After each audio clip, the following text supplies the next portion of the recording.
To those who are just meeting me, my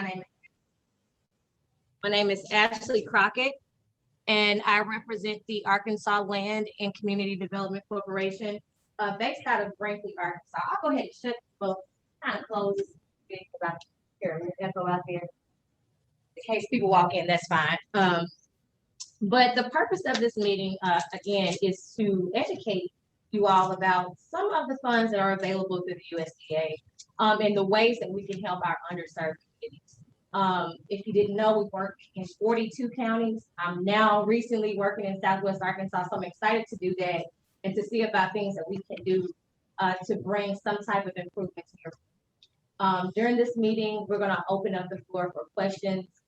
We're going to go through several different topics. If you guys can turn to your first page, how to become a beginning farmer, air property, of course, that's most common, opportunities for urban farming, which is a new thing, farm conservation resources and farm financing, and of course, housing resources and community economic development. Again, this is a seminar, one of many that we'll have. And as we have these, you guys will see some of these different programs. Either if you apply for them, we will help you apply for those that you guys are most interested in. And of course, the development of housing in this community. So again, welcome to our seminar. And I hope you take a lot away from this because, like again, I said again, we're going to bring on many more stuff. Thank y'all. And moving on to the next item, your own mayor, Mr. Billy Ray Jones of Nashville. Thank you.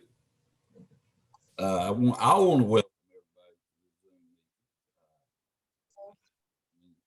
She first come to me and was talking about the Zoom meeting. It took me. We can't hear you. Can't hear me? Let me see. Can't hear you. Still can't hear me? What happened?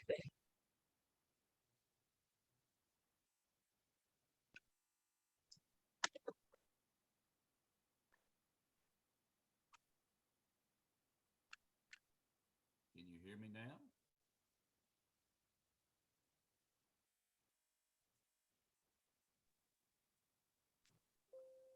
Can you hear me now?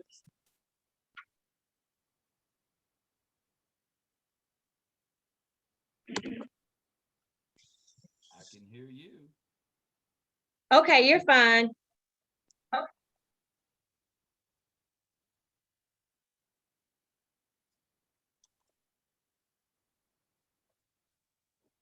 it something on your end?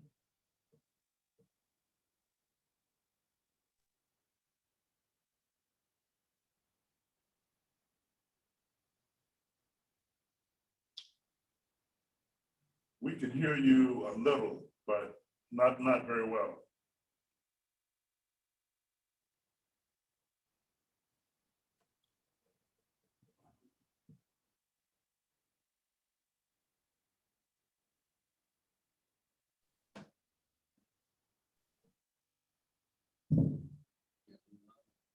That's live.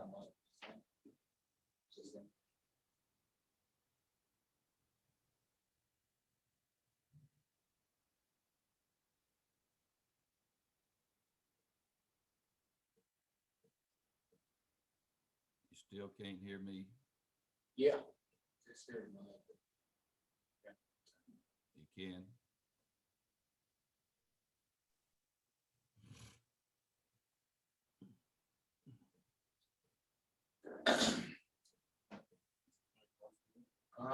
I've done his box and stuff.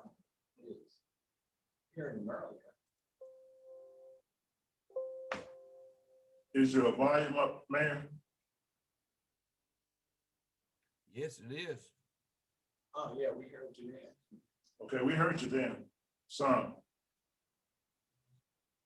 Okay, let me see. Does that help it even better?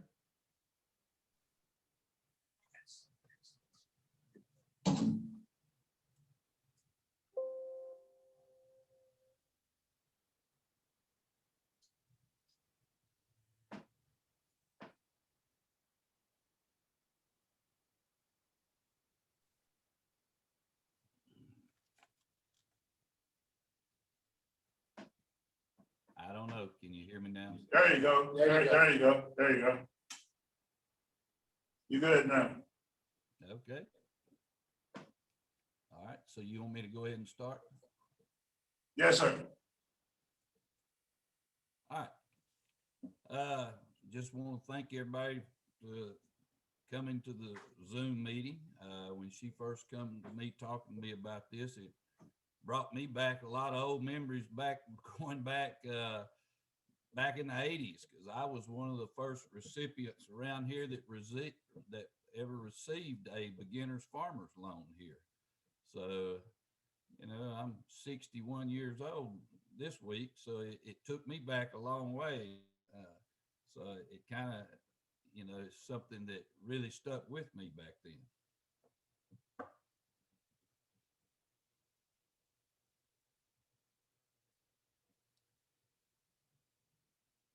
Are you still not hearing me?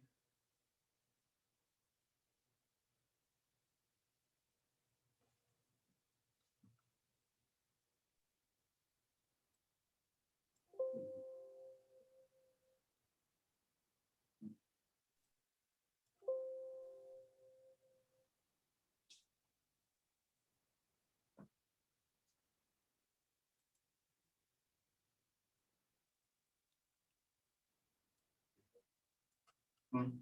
Does that make a difference? Can you hear us, Mayor? Yes, I can hear you. That is Okay. strange, sir, because I can hear you. Yeah, yes, we can hear you too, man. Yeah. I don't know. That's.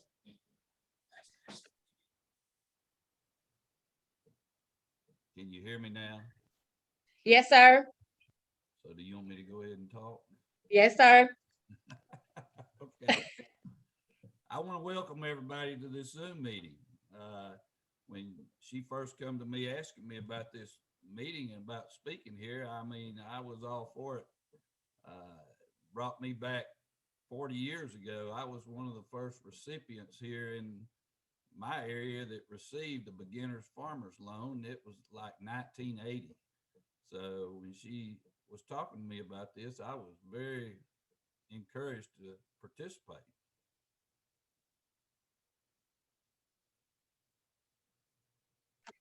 Thank you, Mayor. And again, that just goes to show you that these programs actually do work.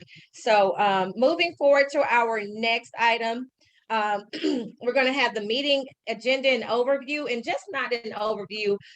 Dr. Calvin King is the president and facilitator of the Arkansas Land and Community Development Corporation. So he's going to tell you a little bit more about himself, our organization, and what our mission is.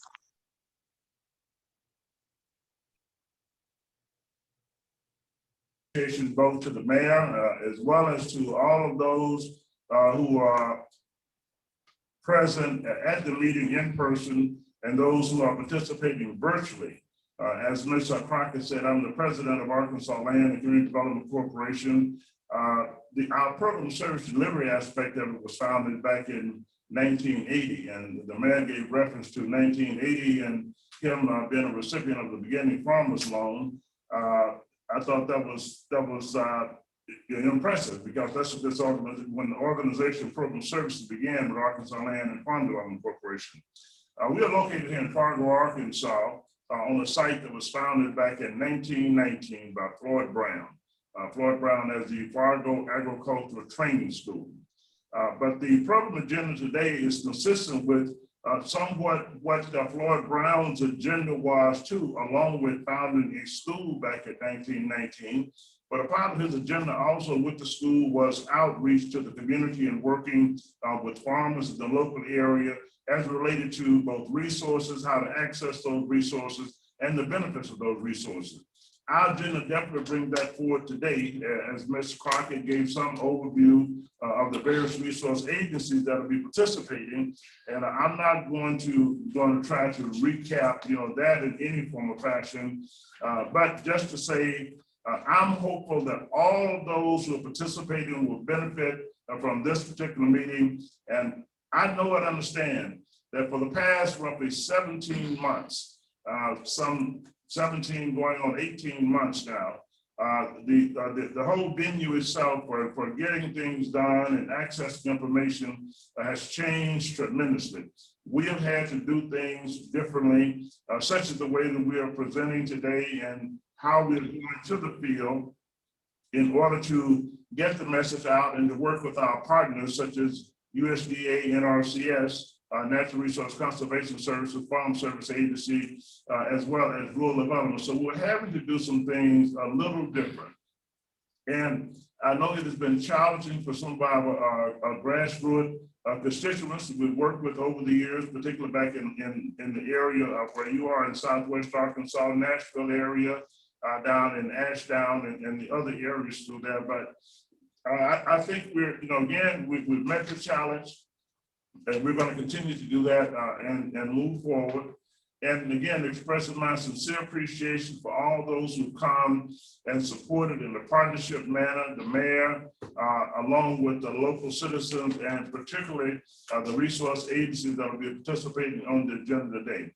So we're gonna move forward now. As I guess the next one will be, we're gonna have Albert Jones. Albert Jones will be discussing the organization overall mission, where we are, and the organization itself.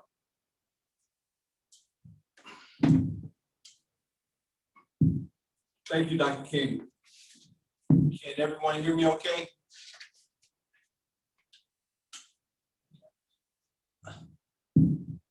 Again, my name is Albert Jones. I'm the farm director. Yes. Yes. Okay, that was just a little delay there. As Dr. King stated, where we're located, if you look in the National Historic Registry, we're on there as the Fargo Training School District in Arkansas. It's a part of the National Historic Registry. 41 years ago, our mission had similarities or was about the same, but this is the current mission statement that we have. The mission of Arkansas Land and Community Development Corporation is to provide advocacy, outreach, technical assistance, and training to limited resource small farmers and all rural residents to alleviate poverty, enhance sustainable farming, and strengthen communities' economic sustainability and workforce readiness. Mouthful. That's our mission. Also, just like to remind everyone to save the date for our 41st annual conference, which is happening October 28th and 29th. Starts at 8 a.m. and you can call the office at 870-734-3005, 870-734-3005 to get additional details or visit our website. Thank you.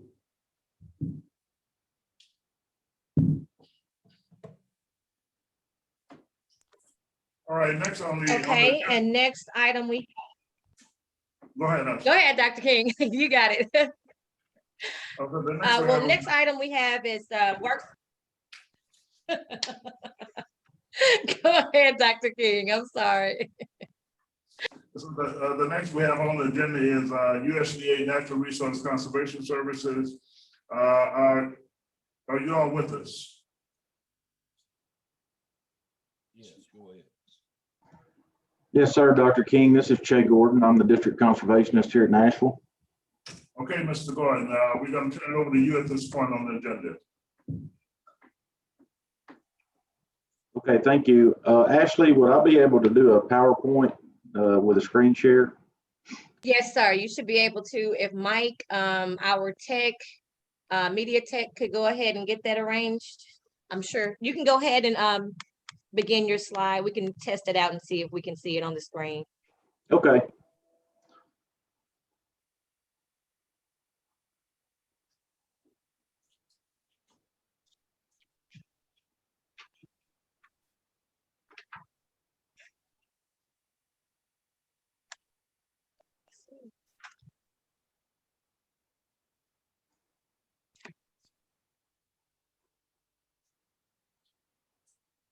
There we go.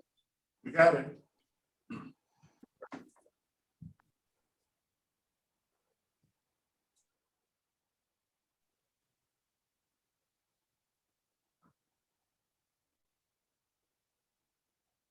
Okay.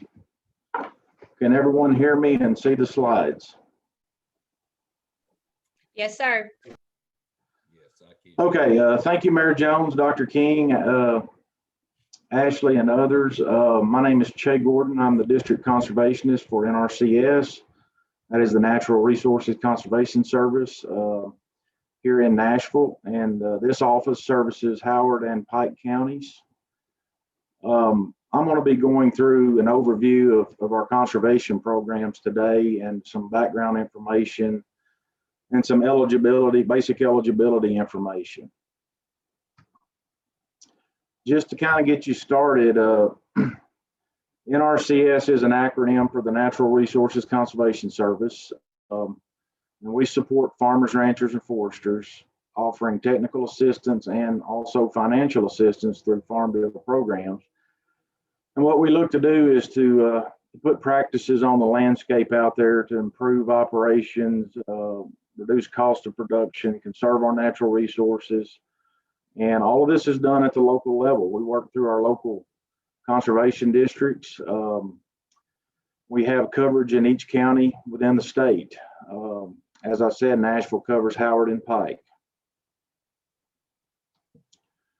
The mission statement for NRCS is we deliver conservation solutions so ag operations can protect natural resources and feed a growing world. The vision statement is a world of clean and abundant water, healthy soils, resilient landscapes, and thriving agricultural communities through voluntary conservation. Some of those local partnerships that I mentioned include our local conservation districts, Mine Creek, which actually one of the first conservation districts in the U.S. It was actually, I believe there was one in North Carolina ahead of Mine Creek, which is basically Howard County. And then, of course, the Pike County District, we work with the Forestry Commission, which is currently the Arkansas Forestry Division now that I didn't update my slide. Arkansas Game and Fish Commission, Cooperative Extension Service, and others. I mentioned earlier technical assistance. Some of the things that our agency offers would be, forestry plans, forestry and wildlife plans. We'd work in coordination with Game and Fish, with Forestry Division. Basic conservation plans. We can develop those on just about any farm. We also here in Nashville, we have a high concentration of poultry operations. So we develop nutrient management plans for these poultry farms, and that's usually done with cooperation from our water quality technicians. We have several of those throughout Southwest Arkansas at different offices. We can also do pond site investigations, seeding and planting recommendations, and the engineering for certain practices such as animal waste practices. We also have some swine operations within Howard and Pike, and we assist those with closure plans and then other assistance as requested. This next slide is sort of a summary list of the top animal waste practices that are requested here in Howard and Pike counties. Your waste storage facilities, your dry litter stacking sheds, your static bin composters for approved dead bird disposal, also the incinerators, and the in-vessel rotary drum composters are a little bit new to the area. Probably we had applicants begin requesting and installing those probably about 6 years ago now, and since then they have the demand for those has increased. Freezers as well, although Tyson's has eliminated the use of freezers in this area now, so that's primarily the Pilgrim's Pride producers. The swine holding pond closures, and also we've recently, it's been about 5 years or so, we've had a high demand for these ag energy audits, where a professional engineer would go to these farms and do an audit on these operations, and then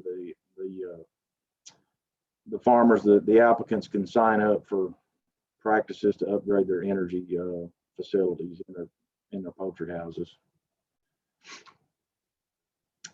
This is just a dry litter stacking shed. We construct these on the poultry farms, and basically landowners will store litter in the winter and early spring when it can't safely be land applied. So they can store it for a period of several months and then put it back out in the late spring, early summer when the ground conditions allow that.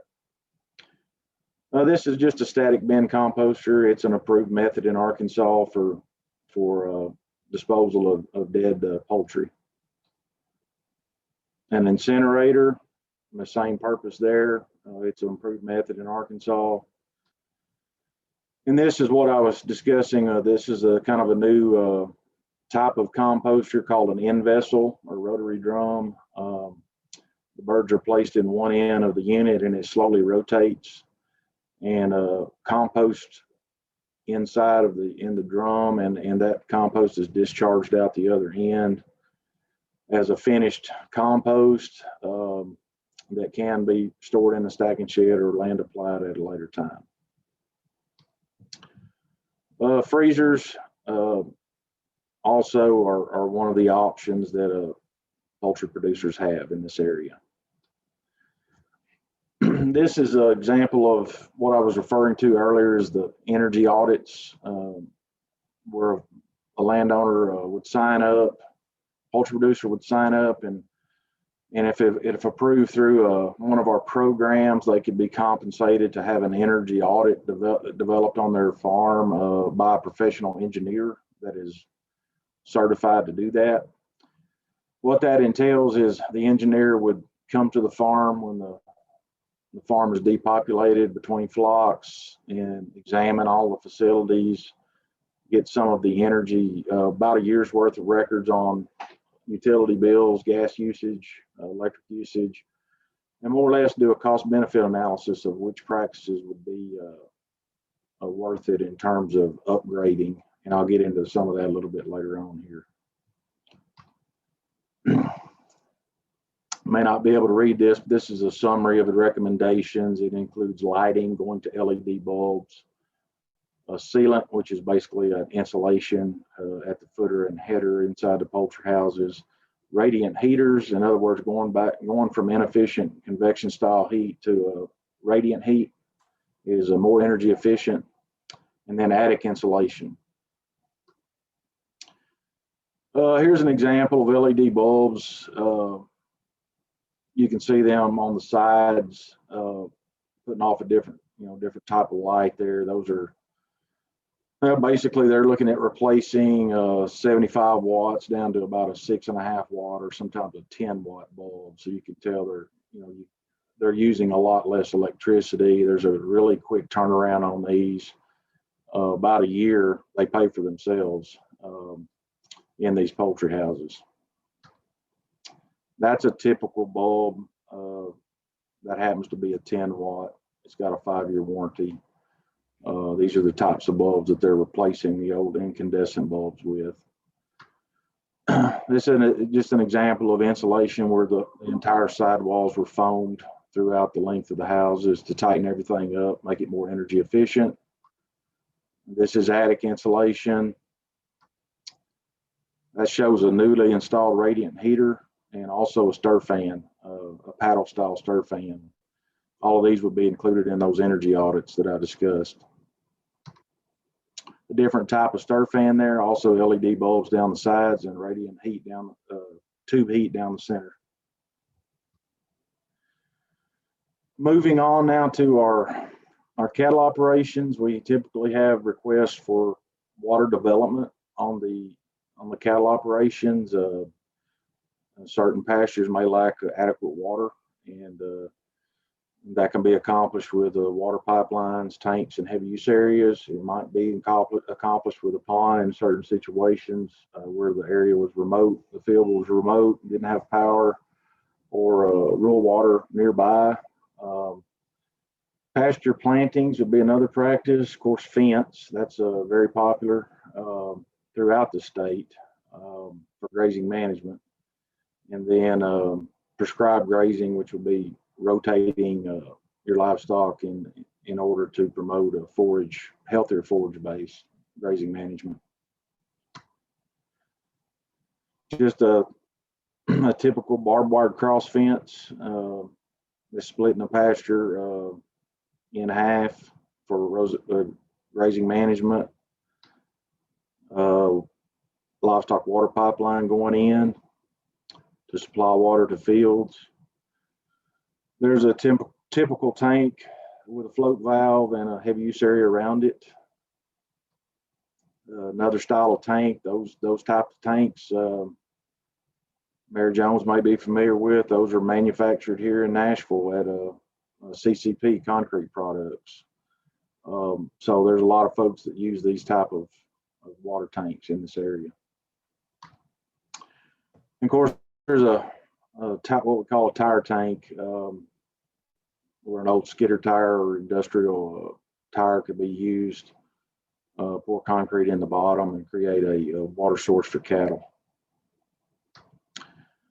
And then there's an interseeding of clover. White clover, as you can see, the fields were properly limed, fertilized, planted at the proper seed rate. And you have the benefit of having clover for nitrogen fixation and maybe some earlier spring grazing there before your warm seasons get going. We also have a lot of forestry in the area. These are the top practices requested here. Your tree and shrub site preparation, be your ripping and spraying. Of course, the tree planting, pine and hardwoods. Burning for site preparation, fuel load reduction, and also wildlife and forest health. The fire breaks to help facilitate those burns, and then timber stand improvement would be taking out undesirable trees within your forest, either with a thinning or with a chemical treatment. And also silvopasture has began to have more interest in the area, particularly in Southwest Arkansas and throughout the state for that matter. But that's basically growing a commercial crop of trees in conjunction with grazing. So you have a combination of livestock and tree production. This is just a typical heavy ripping on a cutover. So this is site prep to plant back the trees. And it's getting the ground prepared, and those trees will be planted right along that rip line. As soon as enough rainfall happens to seal the rips, they'll come in first quarter of each year and plant on these sites. This is showing a band application of herbicide, and you can see the seedlings planted in rows there. That's a prescribed burning practice. Again, it's for forest health, wildlife, fuel load reduction. We do those in the area. We have quite a few requests. Your Arkansas Forestry Division can help assist with those sometimes, and there are private vendors as well. If the landowner's interested in doing some of that, there are some private vendors that we could put you in contact with. And this is what we call a chemical hack and squirt treatment, where this individual is treating the undesirable species with chemical, basically to deaden the trees through a process of injection. This is just an example of silvopasture that I was talking about earlier. You have a forage base underneath a stand of trees. In this particular case, you can see there's adequate sunlight in this pine stand to grow some grass, and it has some benefit from the cattle side of creating some shade, maybe retaining some soil moisture there, and not all species do well with the shade, but Bahia is one that does pretty fair in a silvopasture setting. This is another example of silvopasture. We're actually, I'm not 100% sure on this photo, but it could be grazed, and you might even be able to hay those middles if the farmer wanted to. This is just an example of first thinning on a commercial pine stand to help release that stand of trees and let it start growing again. This is usually done at about 12 to 15 years after planting, depending on the site. Okay, I'm going to get into some of our programs now. The two main programs that NRCS administers for financial assistance are EQIP and CSP. EQIP stands for Environmental Quality Incentives Program. It's been around a long time, since 1996. It's been, like I said, it's been with us a while. CSP is newer than that. It began actually as a conservation security program, then it transitioned into conservation stewardship, and it is still available under the current Farm Bill, and I'll get into each one of these now. I'm just going to go over some of the basic eligibility. If you're interested in participating in these programs, one of the first steps is to establish your farm. That's generally going to be done with FSA being involved, the Farm Service Agency, you providing a land deed to FSA. If the land's not, if it's never been recorded and the property's not drawn out, and they will do that, they will draw it out and issue you a farm and tract number. And that sort of sets your baseline for getting your records set up. You also would, be providing your name, address, phone number, social security number, all that basic information at that time. Prove that you own the land or have control of the land and in some capacity, and set your farm records up.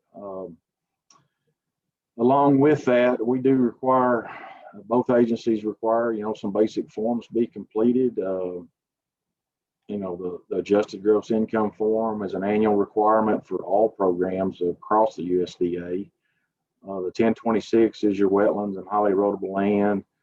And then if you're an entity or a joint operation, you need to set up how your entity is structured with your member information and their percentages and that sort of thing. So that's sort of the basic, and that's not just for NRCS programs, and Dylan may get into it later, but that would carry over into your other USDA programs that FSA administers as well. And some additional requirements for us, for the CSP and the EQIP program would be demonstrating control of land for the contract period. So that can be done through ownership, through a lease agreement, or through other legal means. You just have to have control of the property for the length of the contract period. And also, if you're not the owner, in other words, if you're a tenant or an operator, you're going to have permission from that landowner in writing. And we have a form that we can use for that. And then, of course, signature authority. If you're an entity or joint operation, we need to know who can sign for that entity. So, just briefly on EQIP, it's basically our flagship program. It's primarily looking at infrastructure type practices, structural, vegetative type practices, treating resource concerns. It might be soil erosion, water quality, inadequate feed and forage, a whole variety of different resource concerns that we're treating out there on the landscape. These contracts, generally speaking, are shorter, 2 to 3 years. They can be a bit longer depending on how much is in the contract or the agreement. There's a competitive ranking system, and we have a system in place that actually evaluates each application based on the soils, proximity to streams, other environmental factors, but also the practices that are being requested. Generally, financial assistance can be on the order of 60 to 90% of what we call the state average cost. So in other words, NRCS has set rates for each practice, and usually the compensation is going to fall somewhere in that 60 to 90% range, depending on the applicant and the practice and that sort of thing. Again, ranking tools are used and the sign up is continuous. So this is a year-round sign up, but we do evaluate them or batch them once per year. The last few years, I don't know how it's going to go this year, but the last few years, basically we've had a November cutoff period for sign up. So, you know, anyone signing up prior to November would be batched and ranked in that next funding decision. The funding decision will be made the following spring, usually in the April-May timeframe. Conservation stewardship is a little bit different than EQIP. It builds on existing conservation efforts. The contracts are a little bit longer. They're 5 years in length. It's a more comprehensive approach. It's look at adding enhancements to the current benchmark level. So in terms of EQIP, in most cases, it would sort of be a prerequisite to CSP. Not always the case, but you know, generally you would use EQIP to get infrastructure and vegetative practices in place, and then you'd go a bit further and select some things to do in CSP. There is an evaluation tool as well that competitively ranks these applications, and the sign up is also continuous. But again, they're funded annually at some point when the time frame comes up, and there is some opportunities for renewing later on. Each farm bill that could change, but after the 5-year period, there's generally, in the past, has always been some renewal opportunities, meaning you can continue on for an additional length of time, potentially. And with that, I just put for those that are interested and want to do some looking around at home on the computer, there's a link here it's going to link you to this NRCS site, and there's some additional information on how to get started, the financial assistance programs, the technical assistance, and some of the other things that I mentioned there. All is available on this website. Of course, if anyone has any questions, you can contact my office here in Nashville at 870-845-4121, the extension 3. And with that, I'm done with my presentation, Ashley, and I'd be glad to answer any questions.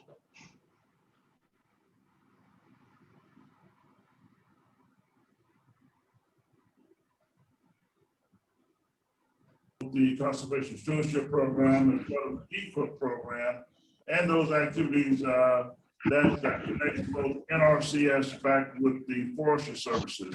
You know, I do want to say this: Arkansas Land and Community Development Corporation, we work with in all segments of production agriculture, both farming, production agriculture, farming, ranching, as well as what we call micro-urban farm. And I want to make sure that our audience understand that each program that was referenced at both EQIP and the Conservation and Stewardship Practices program, it is very much so applies to the micro-urban farm as well. One such program I'm going to give reference to, and what we call sort of a flagship that we have utilized a lot with our micro-urban farmers is the EQIP program. EQIP, particularly with the minority farmers, you normally get up to roughly, not necessarily on all practices, but up to a 90% cost share. And he gave reference to that, up to a 90% cost share on the practices and all that's applied. That is everything from both getting in or putting in the irrigation systems, and it could be micro irrigation, a smaller scale type of irrigation system for those farming operations, along with what we call hoop houses. Hoop houses is another practice that actually qualifies under the EQIP program.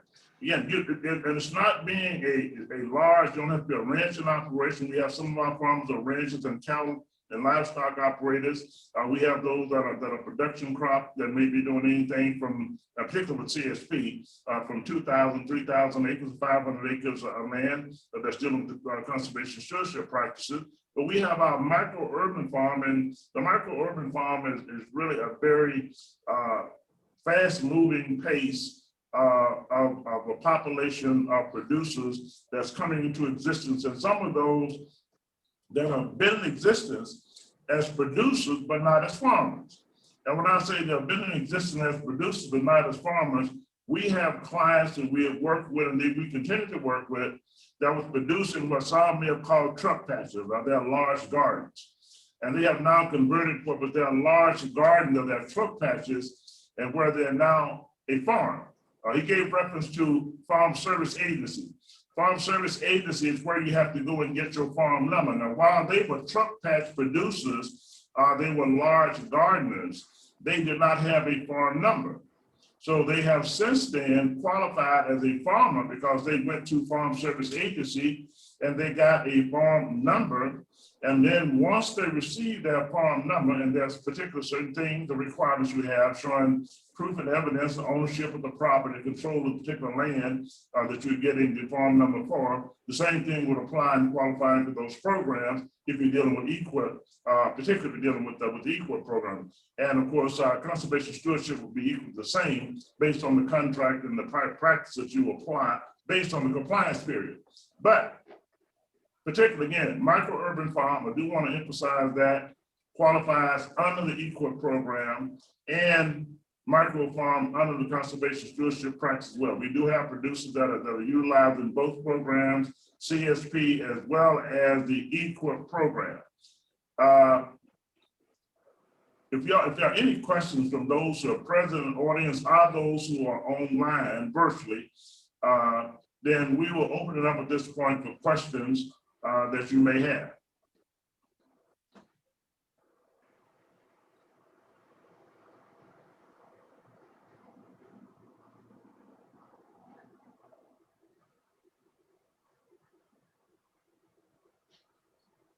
Okay, it seems that we have some bandwidth issues with Dr. King, but again, he just did a recap over what the NRCS agent, Mr. Shea Gordon, highlighted within their program services that they offer. So at this time, we're going to shift over to work session 2.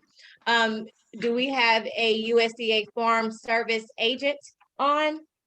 Yes, ma'am. This is Dylan Bowman with the Farm Service Agency.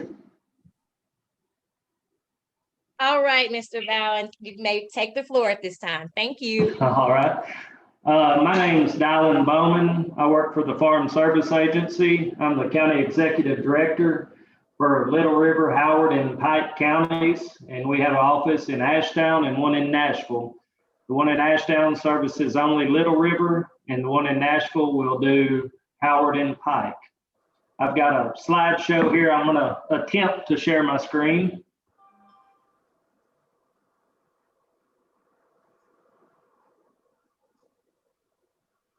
Did that come up?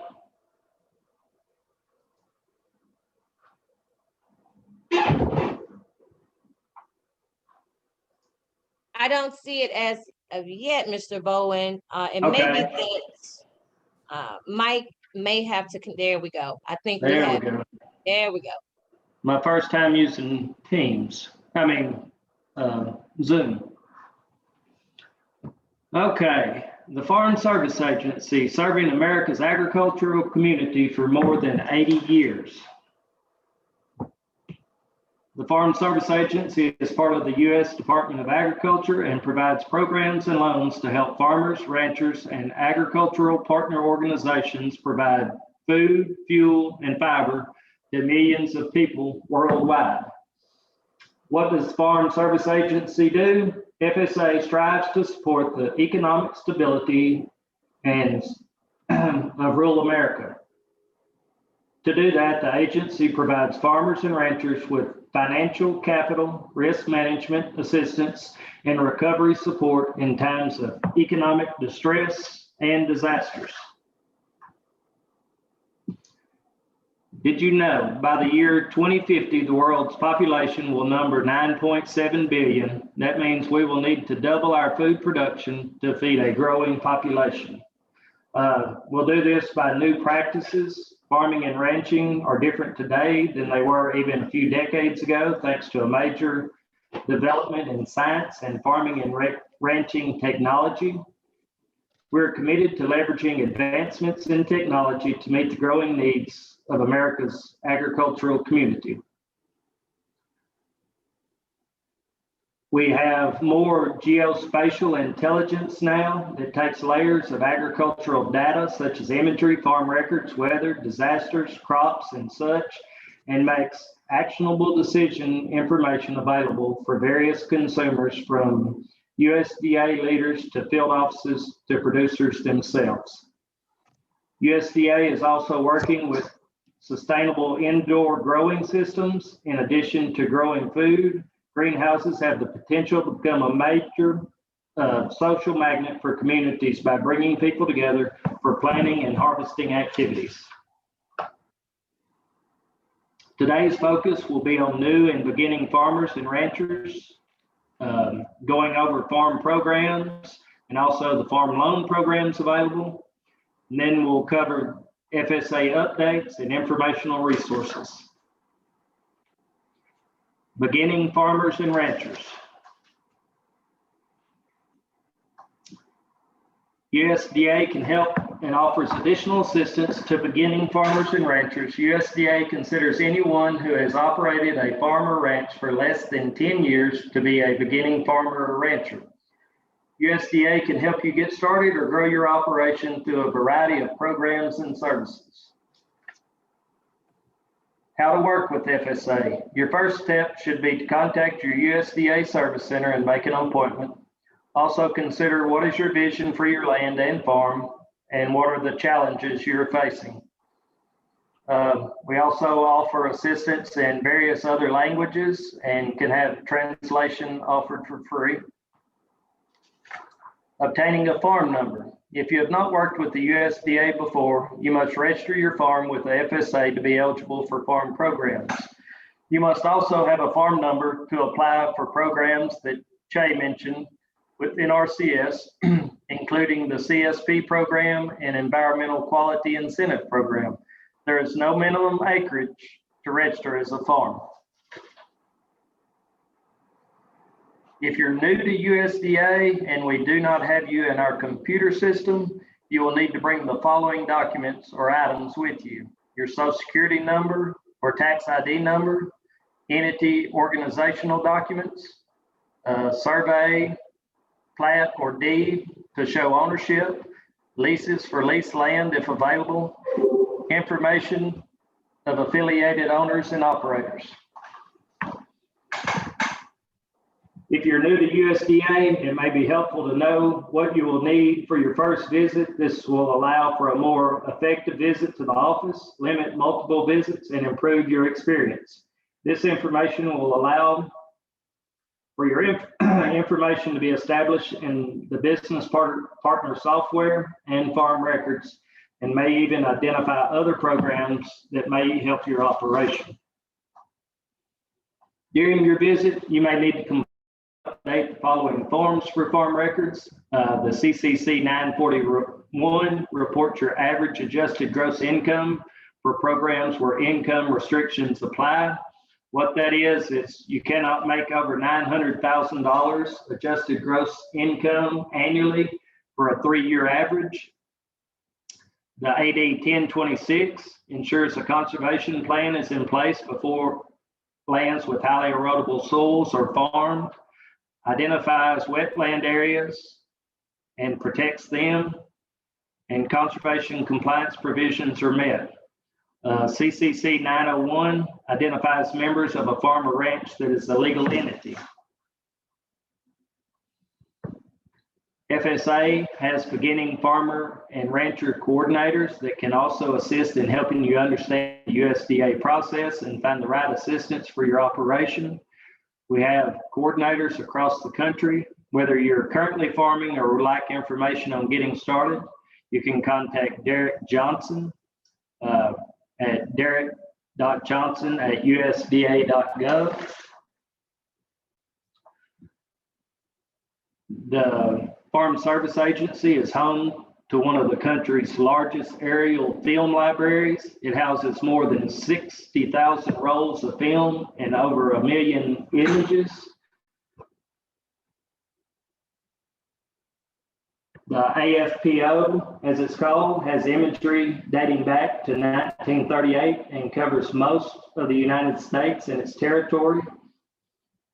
USDA houses the most extensive look at America's heartland and that we know of in our imagery vault. Historical images play a vital role in land observation, environmental assessment, change detection, and property boundary disputes. Each year, the historical library increases as native film is scanned into digital formats and made available to consumers across federal, state, and local governments, as well as private citizens. Historical imagery is compared with present-day imagery to conduct disaster assessment and depict land changes over great spans of time.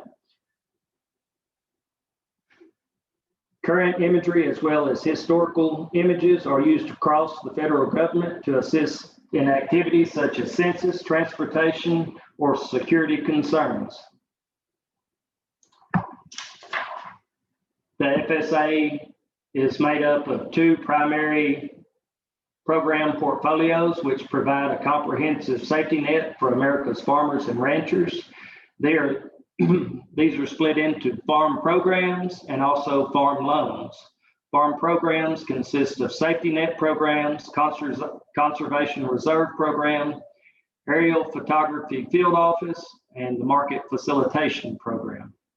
The farm loans, direct farm ownership and operating loans, guaranteed farm ownership and operating loans, direct and guaranteed microloans, direct emergency loans, direct youth loans, and guaranteed conservation loans. The loan portfolios meet the needs of today's agricultural community, from beginning farmers and ranchers who need access to capital to purchase land to start up and equip their operations, to established producers who want to expand their operation or take them in a different direction. The farm programs consist of the agricultural risk coverage and price loss coverage program. This program provides payments to farmers when the actual revenue for a covered commodity falls below the expected revenue. And these are based off historical base acreages that were set back in the early 80s and 90s. Wildfire and Hurricane Indemnity Program, WIP Plus. WIP Plus provides disaster assistance payments to agricultural producers to offset losses from hurricanes and wildfires. It is a short-term program that is not always activated. The Non-Insured Crop Disaster Assistance Program, NAP, provides financial assistance to producers of non-insurable crops when low yields, loss of inventory, or prevented planting occur due to natural disasters. These crops mostly consist of vegetables, hay, grazing acres that are not standardly covered by commercial crop insurance. The Livestock Indemnity Program, LIP pays livestock producers for livestock deaths in excess of normal mortality or injury due to livestock caused by an eligible adverse weather event or attacks by animals reintroduced into the wild by the federal government.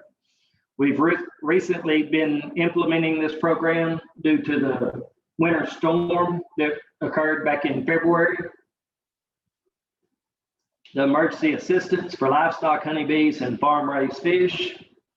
ELAP pays producers for losses due to disease, certain adverse weather events or conditions, including blizzards and wildfires, as determined by the Secretary. Honeybees is one thing we can cover under this program, and it gets used for that quite a bit. The Tree Assistance Program, TAP.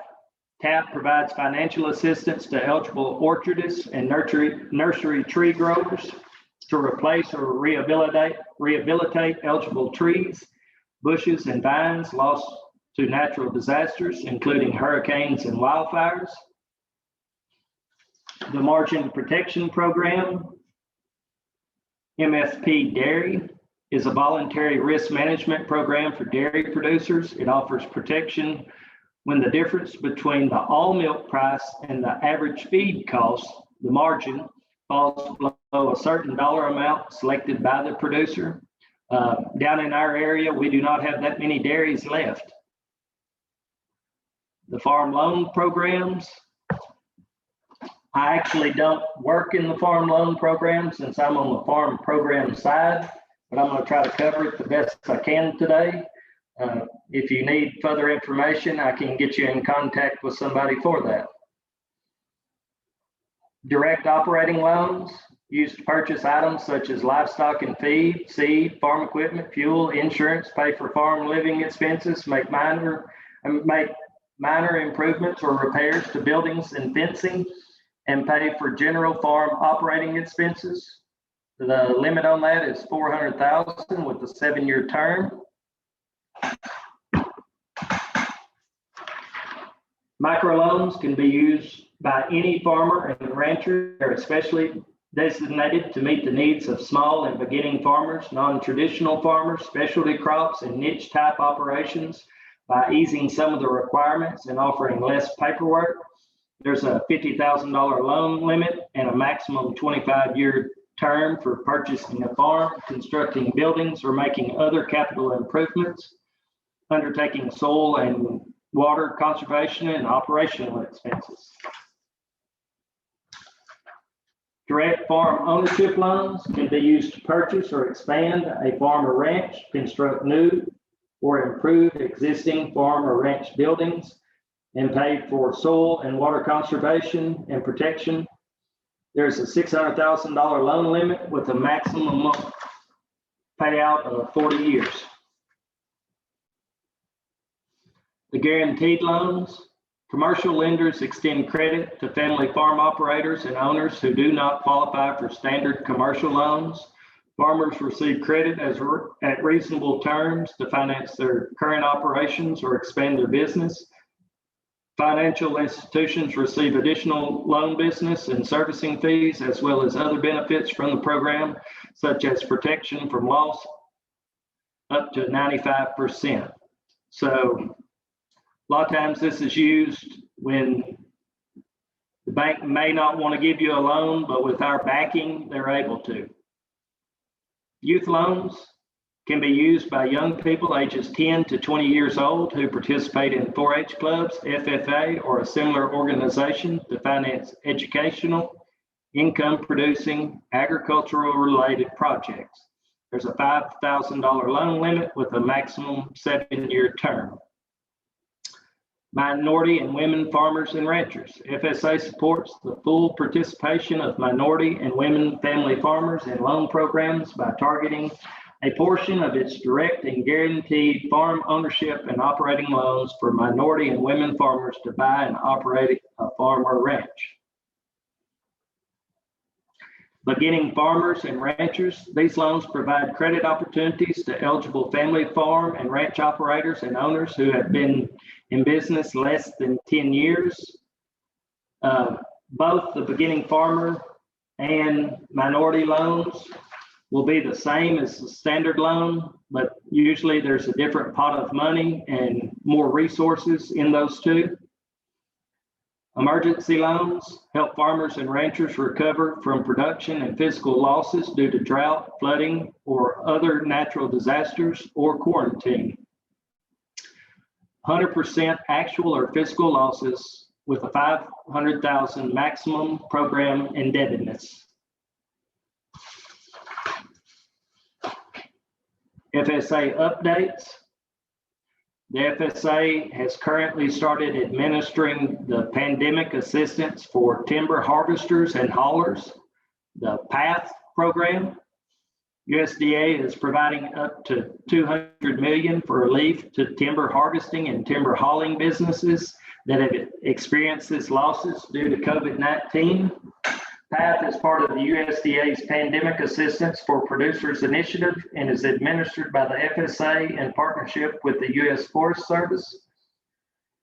Timber harvesting and hauling businesses that experienced a gross revenue loss of at least 10% during the period of January 1st, 2020 through December 1st of 2020 compared to the period of January 1st, 2019 to December 1st of 2019 are encouraged to apply. The application closing date on this will be October 15th of 2021. USDA is also providing assistance for animal losses. Livestock and poultry producers who suffered losses during the pandemic due to insufficient access to processing can apply for assistance through the Pandemic Livestock Indemnity Program. PLIP is part of the USDA's Pandemic Assistance for Producers Initiative as well. One thing to note is this PLIP program does not cover contract producers. And most of our livestock that was unable to be processed in this area would have been like contracted chicken houses or hog houses. So they will not be eligible for this program. PLIP payments will be based on 80% of the fair market value of the livestock and poultry and for the cost of depopulation and disposal of the animals. The application closing period for this will be September 17th of 2021. The Coronavirus Food Assistance Program number 2. We reopened this program after closing it down back on April the 5th of 2021 for producers to apply or make modifications to existing applications. Payments will be made for 3 categories of commodities: price trigger commodities, flat rate crops, and sales commodities. Visit farmers.gov, CFAP commodities for a full list of eligible commodities for each category. The Conservation Reserve Program. This program applies mostly to land that has been farmed, like row crop farmed, and you have to have a history of 4 out of 6 years in order to qualify. But the CRP grasslands applications are accepted from July 12th to August 20th, and CRP general sign up ended August the 6th. The Forest Management Incentive Program, $12 million is available to forest landowners enrolled in CRP who want to implement healthy forest management practices. Producers can now sign up for the Forest Management Incentive, which provides incentives to landowners with land in CRP for proper tree thinning and other practices. Only producers with an active CRP contract involving forest cover can enroll. This does not include active contracts expiring within the next 2 years. Sign up began January 19 of 2021, and a deadline will be announced later. Farm loans. Due to the COVID-19, USDA announced on January 27th the temporary suspension of past due debt collections and foreclosures for distressed borrowers under the Farm Storage Facility Loan and Direct Farm Loan programs.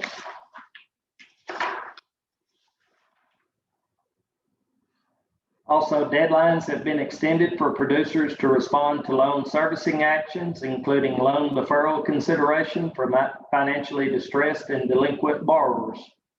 For the Guaranteed Loan Program, flexibilities have been made available to lenders in assisting their customers as well. Producers are encouraged to contact their county office to learn more. For service center information, you can visit farmers.gov. For servicing information, access farmers.gov as well. The American Rescue Plan debt payments. What the American Rescue Plan was, it was supposed to pay up to 120% of loan balances for minorities. Recently, a federal judge issued a preliminary injunction that halts USDA from making debt relief payments under Section 105 of the American Rescue Plan Act. More information can also be found at farmers.gov. However, it is important to emphasize the order does not limit FSA's ability to calculate payments and mail payment offers to eligible borrowers. So the FSA is proceeding on with this American Rescue Plan Act, but as far as right now, it's on hold due to the federal injunction. Adding value to your FSA experience, general information and informational resources. We are still conducting business during this pandemic. We're working with producers by phone appointment, email, and online tools to process applications. We are also taking appointments and limiting visitors to one in the office at a time. Please call your local FSA office to schedule an appointment if assistance is needed. Farmers.gov that I've mentioned several times before. USDA unveiled farmers.gov, an interactive one-stop website designed by farmers for farmers to make it easier for producers to get the help they need and do business with the USDA. How it works, farmers.gov is mobile device friendly. Features include local office locator, an interactive calendar with online appointment features, farming success stories, digital forms, a business data dashboard, disaster assistance discovery tool. Customers can easily locate resources to help them bounce back when a natural disaster occurs. Users are connected to the appropriate recovery program for information regarding crop insurance, assistance eligibility, and on-the-ground rehabilitation. Soil health principles and best management practices designed to help farmers and ranchers reduce erosion, improve nutrient cycling, save money on inputs, and ultimately improve the resiliency of their working land.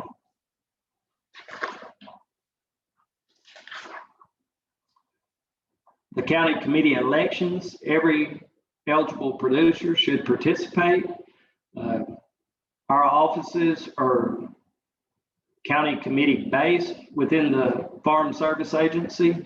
So all the applications that we process will go through the county committee for their approval, and they're a critical component of day-to-day operations of FSA and allow grassroots input and local administration of federal farm programs. Ballots will be mailed to eligible voters on November 1st and should be returned by December 6th. And the newly elected committee for 2022 will take office January 1st. Keep up with what's going on with FSA by signing up for the text message alerts.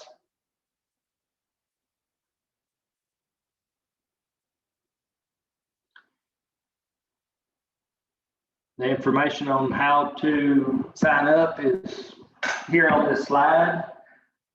You AR plus the county to FSA Now 372-669 to subscribe to text message alerts from county offices.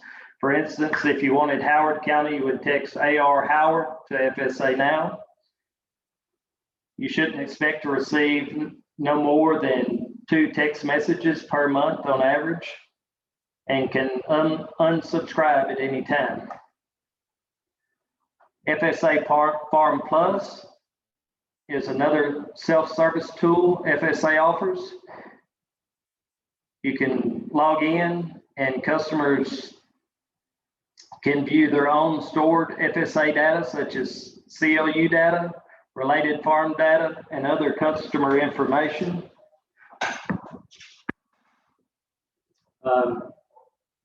You'll be able, if you have a loan, you'll be able to look at your loans on there as well. Ask FSA Now If you're looking for answers to your FSA questions, you can go to https://ask.usda.gov. You can access our knowledge base 24/7, get answers to questions faster, receive timely answers from USDA experts, receive notifications when answers important to you are updated, and customize account settings and view responses anytime. Contacting and locating your local FSA office. FSA encourages producers to contact their county office to discuss any programs. For Service Center information, contact www.farmers.gov/coronavirus or use the FSA locator. And that's all I have for today. Do y'all have any questions? Thank you, Mr. Bowman. Oh, I have some feedback. Okay, can you guys hear me pretty good now without the feedback? Yes, we can hear you now. Okay. All right, so if we could reserve all questions to the end. We're almost through it. We're at work session 3 at this point. Do we have anyone from USDA Rural Development on?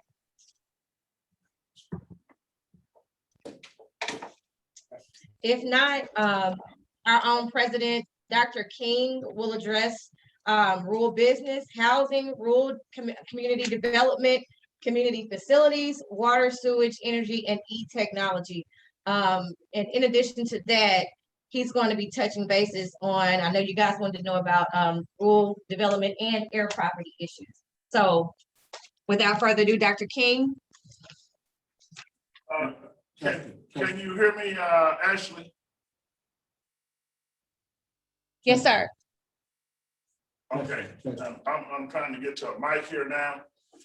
But if you can hear me okay, I'll go ahead and get started.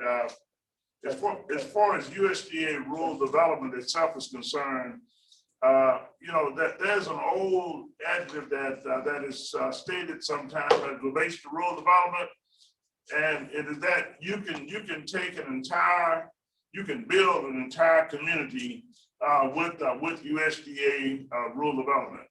They have an abundance of resources that's available to individual rural communities, housing being one. For your single family housing program, they do have that, and that's affordable housing. You have to meet certain income eligibility requirements. The other housing program they have is resources for renovation assistance. They have a small grant program up to $7,500 on the grant program, and they have the 1% loan program up to $20,000. I don't think those numbers have changed. That provide assistance. Again, this is it is income driven. Income eligibility is one of the requirements on that, but up to $20,000 for a loan assistance at 1% interest rate, very affordable. For assisting people with doing certain renovation work on their homes. Now, I have mentioned this in other cases. It is always great to partnership. There are also resources available for housing through the state, Arkansas Development Finance Authority. Now, they have a grant program, and the actual grant program itself is up to $25,000 through what they call their home program. And the home program, again, that's with Arkansas Development Finance Authority. You can Google that, or I don't have their number readily available here right now. But I'm sure USDA Rural Development will be familiar with that particular program, the home program with Arkansas Development Finance Authority. And I only gave reference to that for this reason. One, we say one USDA, and of course, one USDA with all the agencies and how they partner back with other both private and public agencies from a partnership perspective. Of course, you know that the housing program with USDA Rural Development They have the direct program that I gave reference to on affordable housing with the loan program. And then, of course, with the renovation program, that's all done direct with the 1% loan as well as with the $7,500 grant.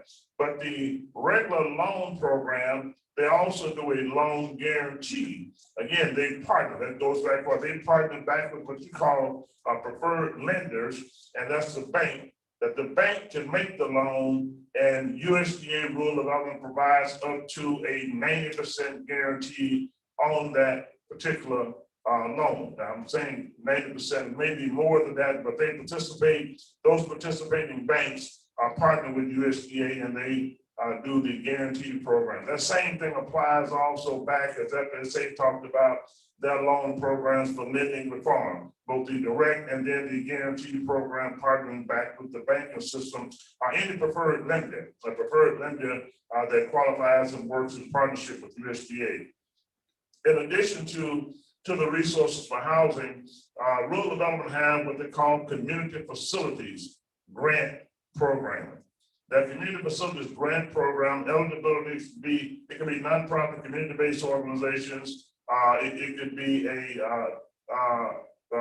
public facility type of situation, working with the city. They work with cities as well, both with fire stations, fire departments. They work with small towns and cities in general, meeting the population requirement, infrastructure, water, sewer systems, other areas that they actually finance.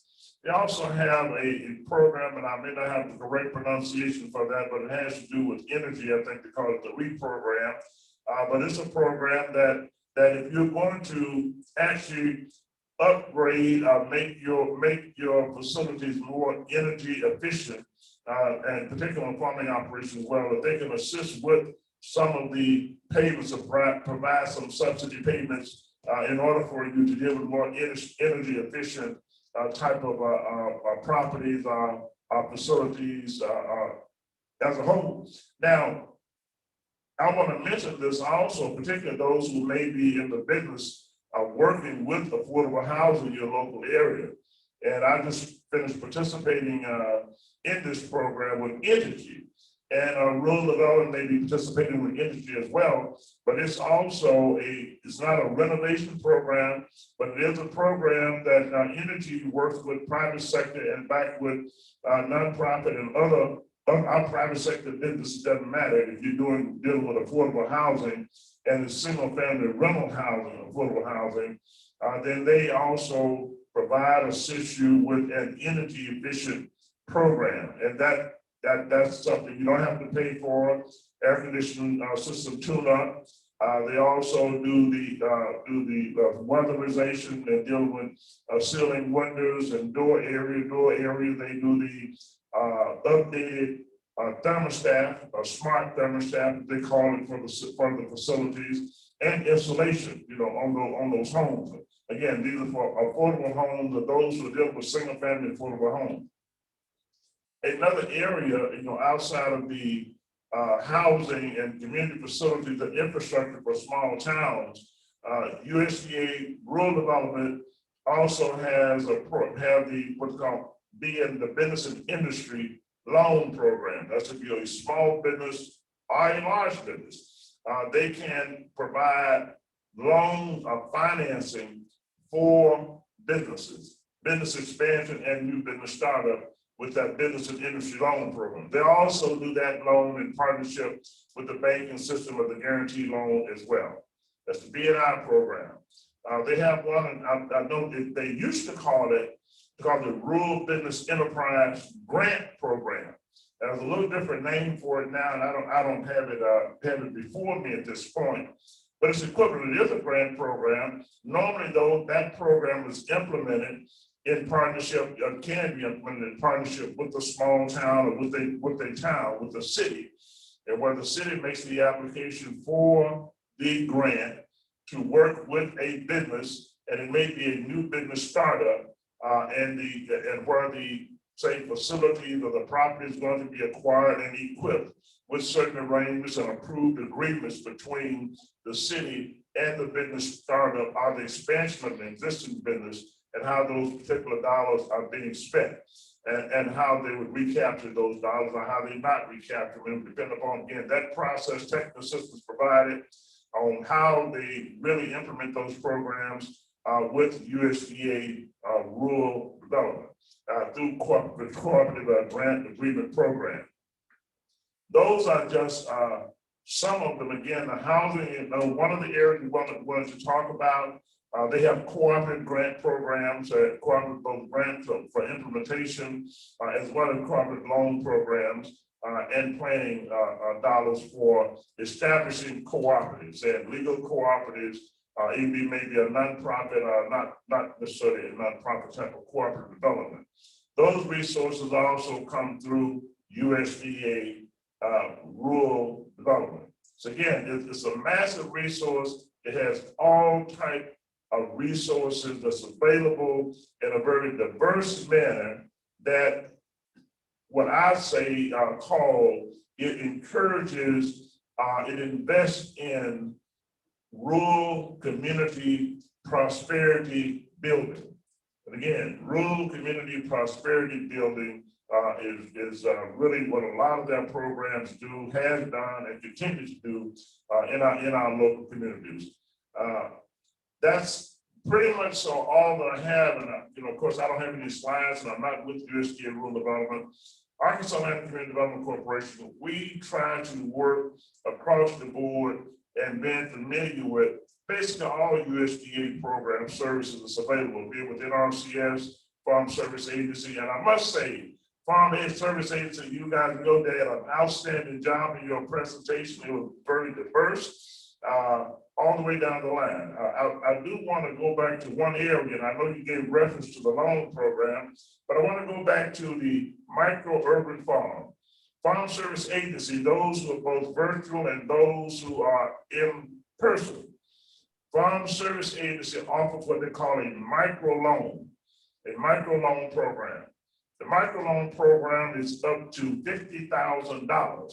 So if you have a micro-urban farm, say it's 1 acre, or 2 acres, or 3 acres, and have a hoop house on it that allows you to produce on close to a year-round schedule, raising vegetables.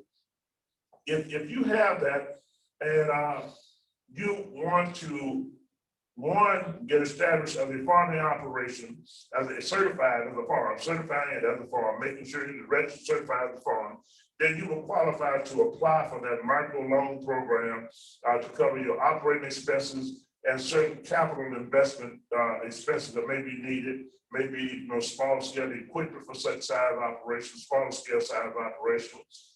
It might be, maybe for other operating expenses that's necessary in dealing again with a micro-urban farm. But it is the type of loan program that specifically meet the needs of the micro-urban farm. One, USDA is so diverse in this overall operation, both from the conservation perspective to the farm financing aspects of it, to the rural prosperity investment side of it with rural development.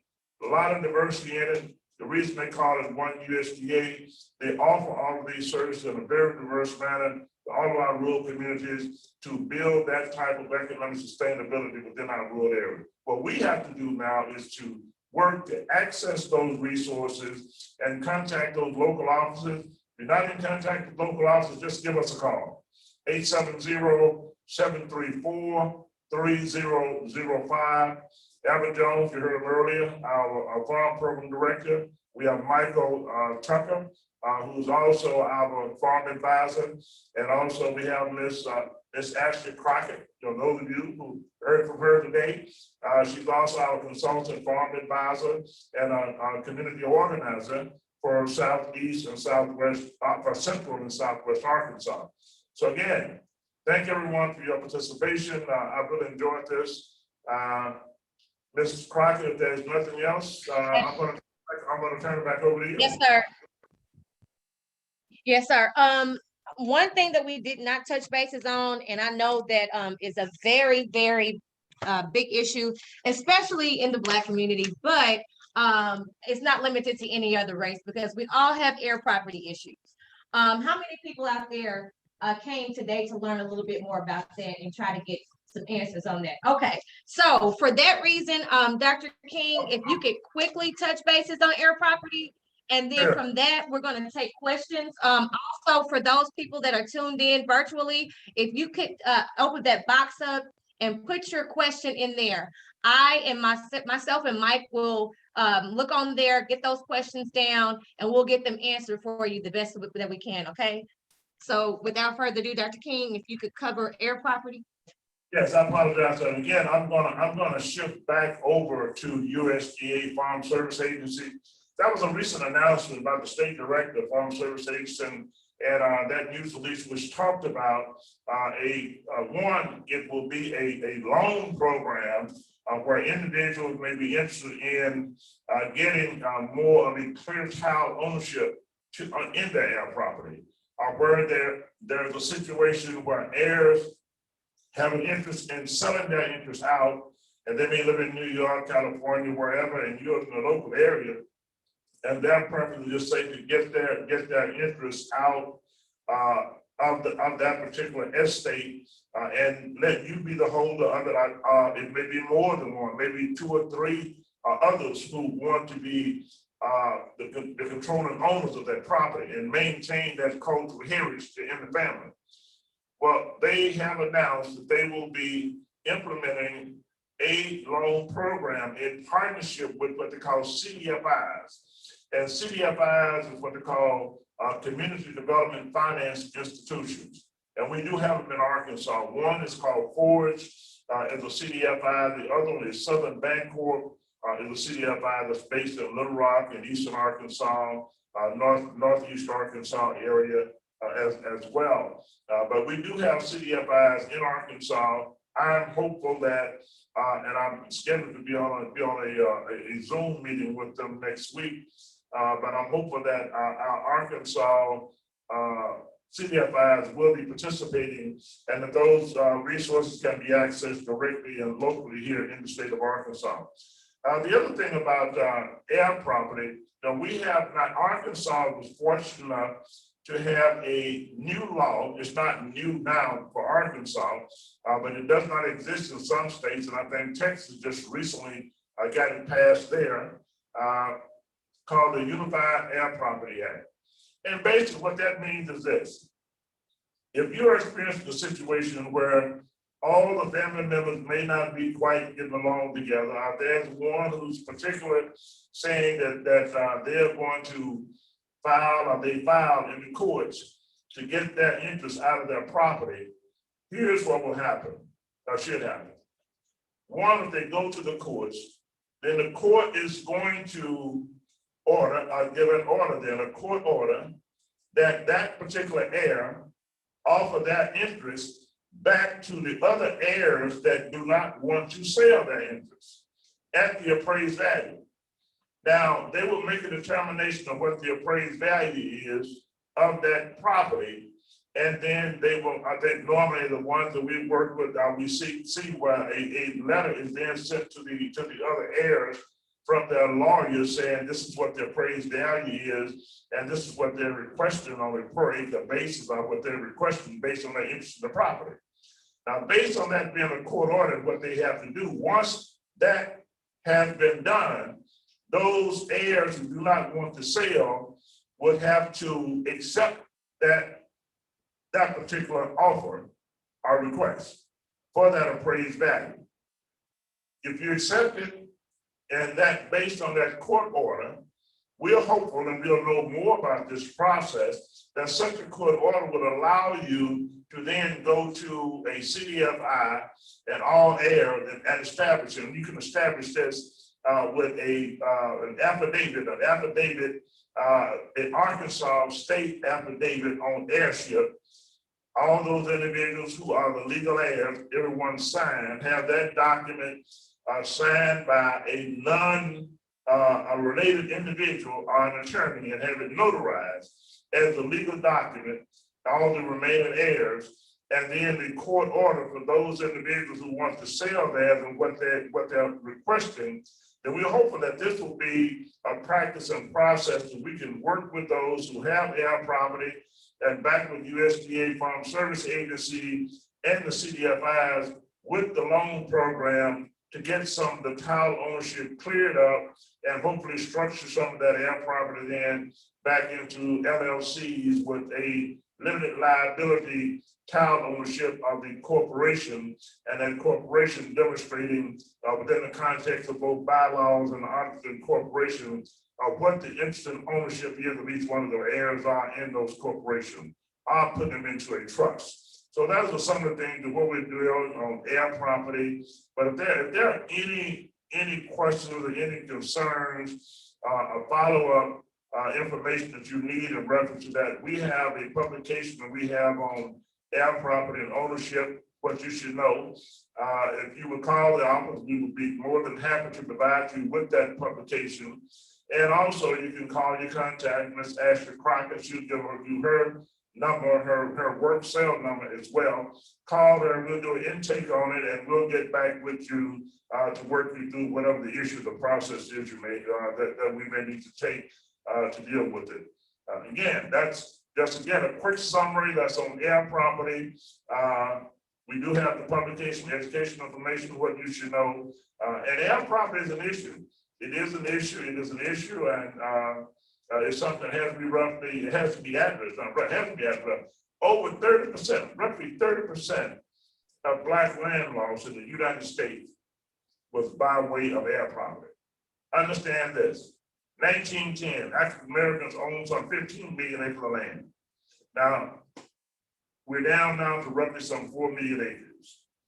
30% of that 11 million acres, and you do the math, 30% of that 11 million acres was lost by way of air property, because it made it so vulnerable, both through the courts before the law changed, both through the courts and a lot of other ways, the vulnerability behind air property, and you still have a lot of vulnerability in the South now even today. So again, that's Ms. Crockett, that's pretty much so now. Hopefully that will help. But if there are any other specific questions regarding property, I'll be more than happy to respond to.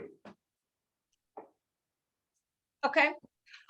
So that concludes the meeting, but not your question. This is all open for you all. Again, for those who are tuning in virtually, the chat box is now open. I did ask you guys to place your questions there. And for my people that are here personally, we can take them one at a time. Anybody have any questions? Well, I'll just tell you what I'm here for. Okay. I had a timber cut several years ago, Hmm. and I want to get the land cleared. And I need to redo my pond or dig redo a existing pond or dig another. Okay. Did you hear that, Dr. King? And I have an intake form for him, so I'll get that information over to you, but he is concerned with timber cutting, and he wants, well, he actually had timber cut several years ago. You said you needed to be redone. I need the land, with the land clearing. Land clearing is what he's needing assistance with, as well as a pond. Okay. All right, actually, just one very quick response to that. NRCS is going to be your best resource in that area, and Forestry Service. So if you don't have a forestry plan, then I would strongly suggest you get with Forestry Services and NRCS to see what program areas that your land will qualify for on the conservation side, conservation and forestry. But it sounds to me just offhand right now that's where we would need to start. Would be with the Forestry Services and NRCS, Conservation Forestry Program. Mr. Gordon, would you like to elaborate on what else he could do to follow up with that concern? Sure, yes. Probably his best avenue would be look at the EQIP program. And we've we'd want to make sure, as we discussed, about getting farm records established if they're not, and then we can look at the pond issue that he's talking about. Some cases it's difficult to rehabilitate a pond depending on the situation, but there could be opportunities for a new, brand new construction. I think he may be talking about pasture establishment rather than forestry. That being the case, that would fit under EQIP as well. He needs to be sure and get with FSA, before land is cleared, make sure he's in compliance, with the wetland side of things too. They fill out a 1026 form. Mr. Gordon, I agree with you 100% on that. The other thing you may want to look at, I don't know if his plan for the land, does he plan on converting to livestock production or something? Well, I don't know for sure. He may be an existing cattle operator. You might ask him, Ashley. He might be Yes, expanding sir. his operation. Yes, sir, he is. Yeah, he may be looking at expanding and adding pasture. Is that correct, sir? Yes. Yeah. Right. Okay, we are limited on boundary fences. We don't, we're not able to pay for boundary fences, but if you're expanding and you had a boundary fence and you wanted to plant that into grass and maybe establish a water source like I showed in my presentation, either with a livestock pipeline and tank or a pond, that would be an option through EQIP.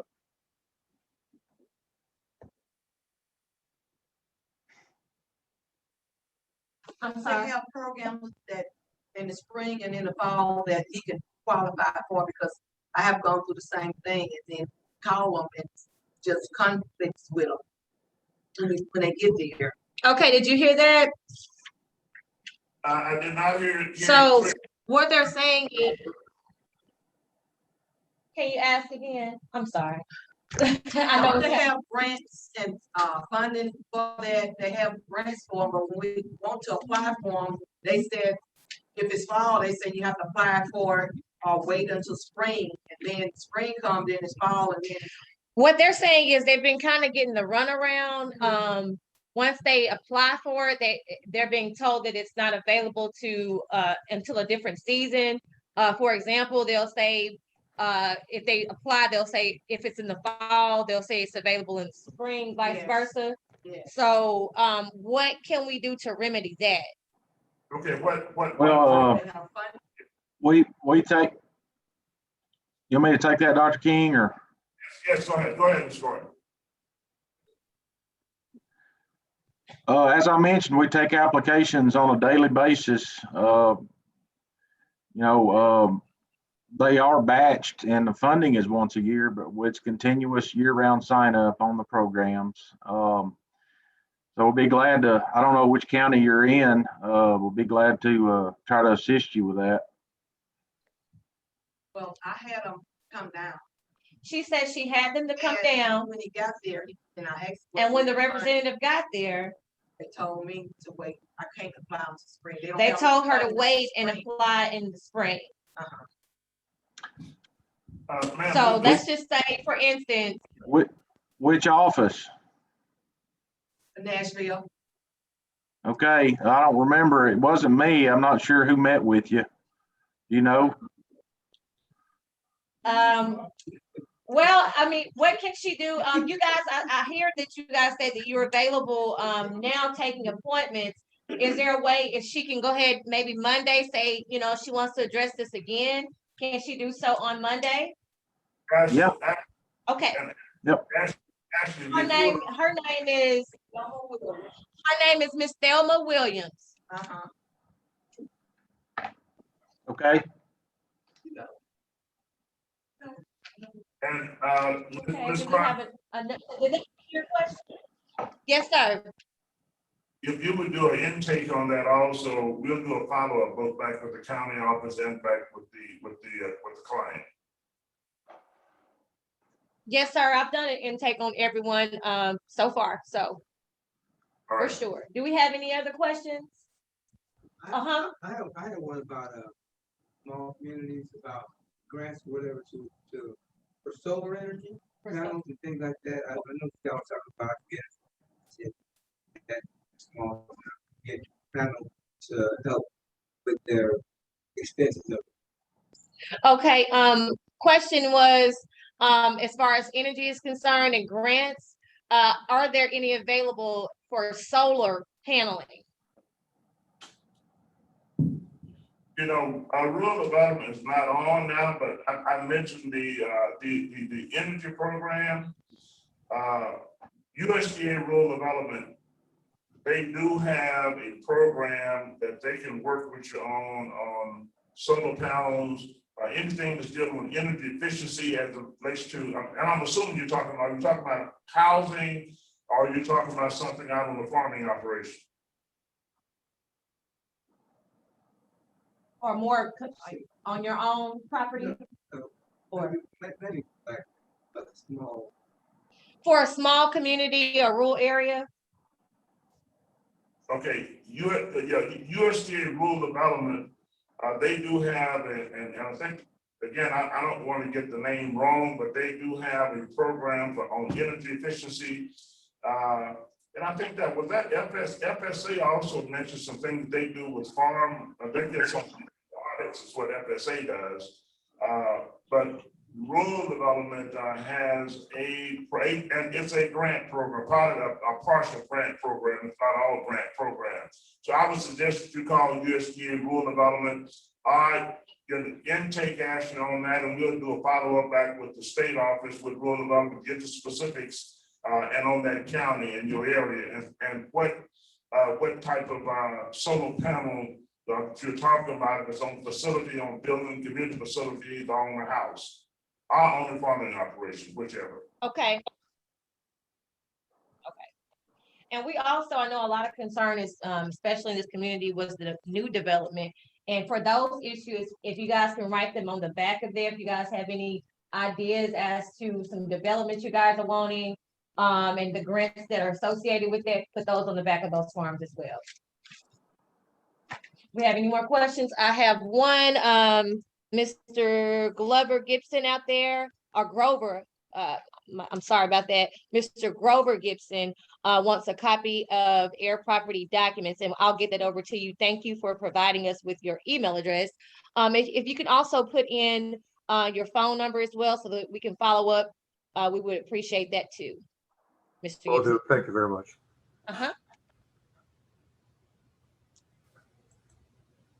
Do we have any more questions? Well, mine's covered both. We're mayor of a small town, Tyler, Arkansas. We're interested in rural development, trying to get some help come in and put some housing to build our infrastructure stuff, but it's hard to program in there. We have a lot of air property stuff that's tied up to try to be able to get cleared up to work with, make up buy some property stuff, build some houses. Yes, ma'am. Okay, so that's pretty much in that intake form, and that's something that we will, as a ALCDC, we will follow up on and try to help and assist with that. It's the best that we can. We do have funding for housing and partnerships available. So just write those concerns down in the way that you guys are wanting that to be structured. You said you're the mayor? Yes. Okay, that's right. You were there. Okay, that's right. We have another mayor in the building. Can you tell everyone your name? I'm sorry. My name is Brenda Porter. Mayor Brenda Porter is here. Okay, Mayor Porter, and what community is she a mayor of? Towlett, Arkansas. Towlett, Arkansas. Towlett, I always pronounce that wrong. Towlett, Arkansas. Woo woo. Okay, I'm familiar with that community. Yes, we can follow back with you. Again, I mentioned the home program.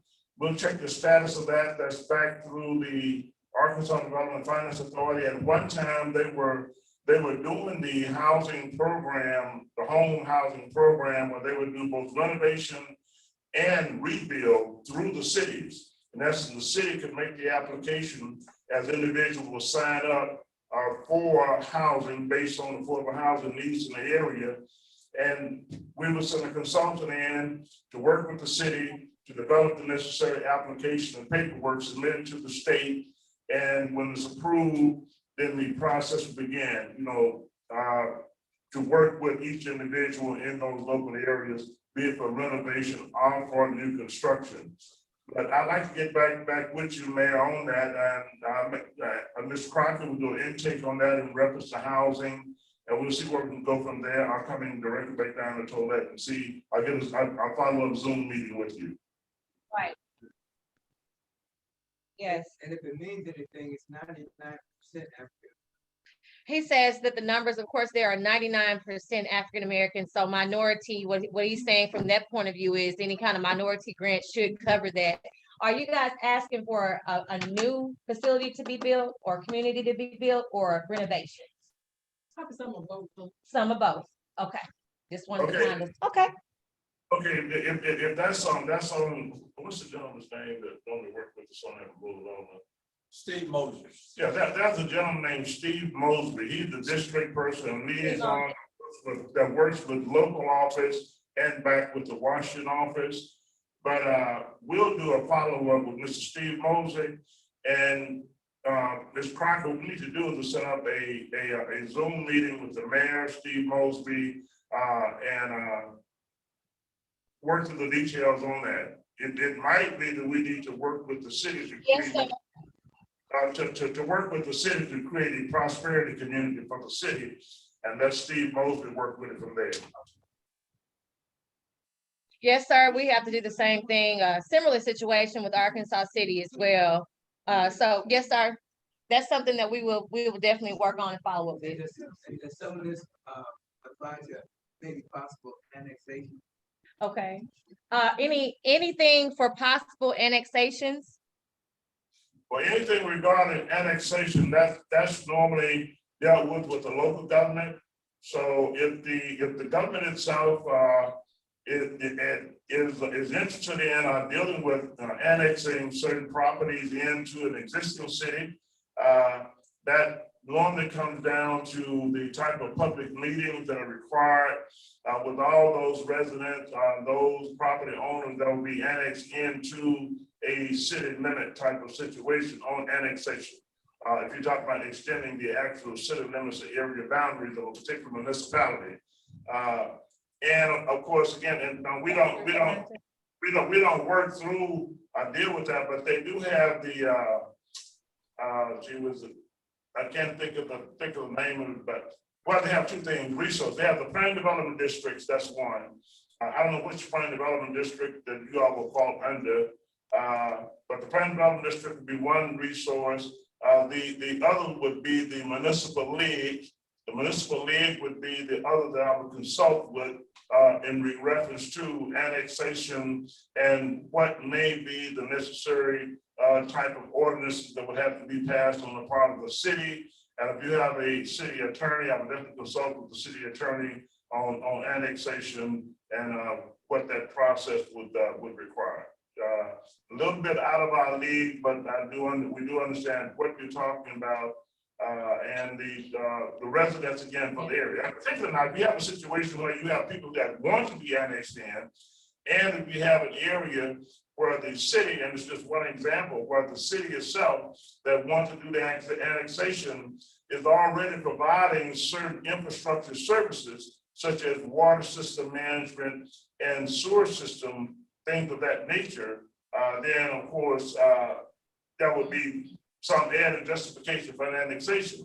In addition to that, if it's a situation where the population density exists and there is an interest on the part of all those parts of the area that they want those type of infrastructure services to be provided by the city, again, justifications as to why you're doing the annexation, along with doing an added infrastructure or development plan for the area to be annexed in.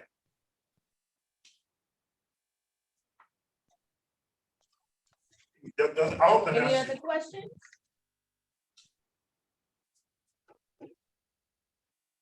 I'm sorry, Dr. King, what you say?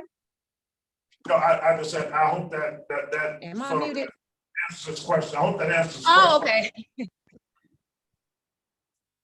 He said it did. Yes, sir. If there's any other questions, we'll go ahead and close the meeting. And again, I would like to thank the city. Thank you, Mayor, for staying on. FSA, Mr. Glover Gibson. I'm sorry. I'd like to make one announcement. Yes, sir. One announcement again. Okay. We'll be sending them, I hope everybody's signed in, but we'll be sending information out regarding our upcoming 41st annual conference for Arkansas Land and Farm Development Corporation and Arkansas Land and Community Development Corporation Program Service Delivery. That will be October the 28th and 29th. It will be virtual. It will be virtual, but we want to try to get as many people in. We'll have a lot of resource people that will be presenting, both national individuals from the national level as well as from the state level as well. So we want to get everybody's participation. This is the statewide conference. This is where we try to bring all of the individuals in that we've worked with throughout the year, various meetings such as the one we're having here today and others that we've had throughout the state and we continue to have. So October the 20th, 29th, you can call the office for added details, 870-734-3005. And I'll just stay in contact with Ms. Crocker. She's gonna be your best contact, making sure you get in for that event, for that region. Thank you again, Dr. King. Sorry about that. I did mean to recap on that. And it's very imperative that you guys in that meeting as well. Yes, sir. Actually, this is Darrell. I just want to say one thing. Go ahead. I'd like to welcome Mr. Charles Lee, the State Outreach Coordinator for Natural Resource Conservation in the state of Mississippi. Thank you for joining us, Mr. Lee.